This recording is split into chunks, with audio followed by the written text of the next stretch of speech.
Well, I was gonna add another round to this battle for best cameos, but yeah, no contest.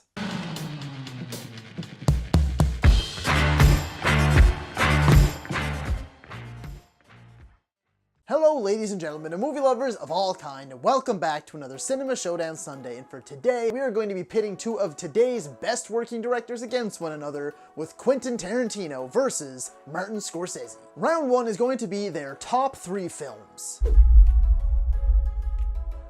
How I found this: IMDb, Metacritic, plus IMDb user score, find the average, and that is how I decided. For Martin Scorsese, it was Taxi Driver, The Goodfellas, and The Departed. These 3 films are absolutely fantastic. My personal favorite, out of these 3 anyway, is probably Goodfellas. I think it's one of the best mobster movies ever made. An incredible story, keeps you going right till the end, and the fact that it's based on a true story is mind-blowing. The Departed, another one. Leo honestly probably should have gotten the Oscar for that one, even over The Revenant, as well as Taxi Driver. Although it didn't completely start these guys' careers, it definitely put them into the limelight, and by that I mean Martin Scorsese himself, and of course, Robert De Niro. But this is really the movie that shot him, as well as Scorsese, into stardom. For Quentin Tarantino, it is Pulp Fiction, Kill Bill Volume 2, and Django Unchained. Okay, so for this one I am a tiny bit biased because although I don't have a set-in-stone personal favorite movie of all time, I have widely considered Django Unchained to be one of the top 3 contenders for that #1 spot. I love that movie, top to bottom, every single thing about it, as well as Pulp Fiction, again, one of the best mobster-styled hitman movies of all time. Kill Bill Volume 2, honestly, for me, personally, I prefer over the first one. Although the first one has the more entertaining action,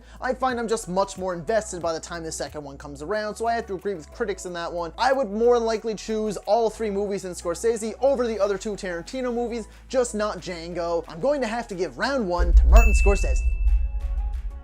Round 2 is going to be their main actors. For Martin Scorsese's side, you have Leo DiCaprio, Robert De Niro, and Joe Pesci. And on Quentin Tarantino's side, you have Samuel L. Jackson, Uma Thurman, Michael Madsen, and Tim Roth. Now again, bias kind of comes into play a little bit in this round because Leo DiCaprio is my favorite actor of all time. On top of that, the absolute legend, Robert De Niro. And then you have Harry from Home Alone. No, I'm just kidding. Joe Pesci is known as much more than that. My favorite role of his, of course, has to be Goodfellas. Switch over to Quentin Tarantino's side, it's Sam freaking Jackson, okay? Sam Jackson. Uma Thurman, who was Poison Ivy in Batman and Robin. Michael Madsen, who's pretty much only known for Tarantino movies. And then Tim Roth, who played the bad guy in The Incredible Hulk. Now I'm just messing around. Again, all phenomenal actors and actresses, but I really can't deny just the epic status that Scorsese's side holds. So round 2 is going to go to Martin Scorsese. Round 3 is going to be their style. Tarantino has such a distinct style. Just this, not only just spaghetti western, just spaghetti everything. It's super gory, it's super over the top, filled to the brim with dark humor, iconic moments. When you're watching a Quentin Tarantino movie, you know it's a Quentin Tarantino movie. He has such a distinct style, whether it's the gore, the humor, the crazy plot lines, the twists, everything screams Tarantino. Switch over to Scorsese, and although he has such a massive catalog of films, and he does have his own little distinct charm, like, you know, having 500 plus F-bombs in Wolf of Wall Street and probably close to that in Goodfellas, but sometimes it is hard to recognize when you are watching a Scorsese film with certain films. So it's not always 100% noticeable that you're watching a Scorsese film because he doesn't have such a just distinct style to him. So although it does seem like Tarantino has a huge ego, it's what's going to win him this round. So round 3 is going to go to Quentin Tarantino. Round 4 is their other credits, so credits that aren't directing credits.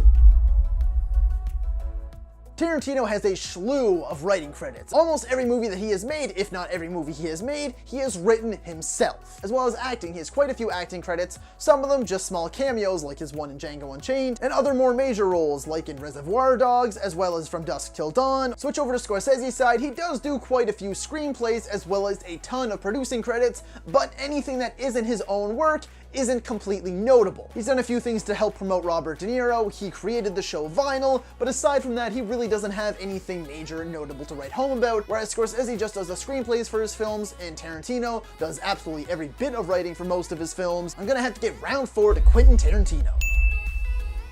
Now for the 5th and final round. And the final round is going to be their lasting legacy.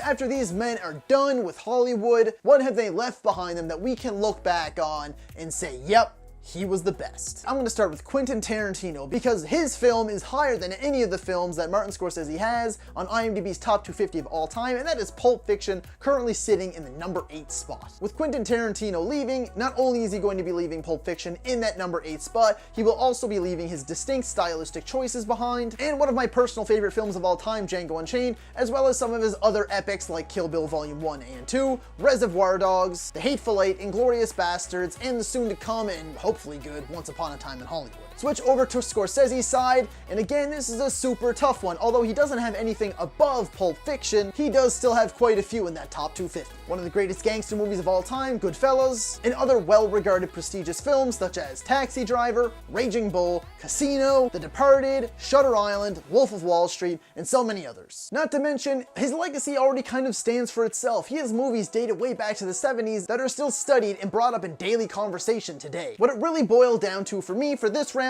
is the fact that Tarantino has said he only has another movie or 2 left in him, and then he is done. And he only has currently a total of 19 directing credits, whereas Scorsese has already a total of 57 credits, and he is showing no sign of slowing down as he is currently creating The Irishman, which we are hoping is going to come out this year, once again starring his longtime pal, Robert De Niro. I'm going to have to give round 5 and the crown to Martin Scorsese.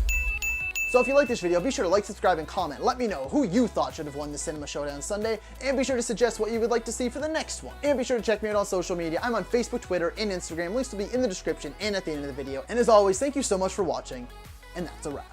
A villain's battle between Thanos and Lord Darth Vader himself. For the first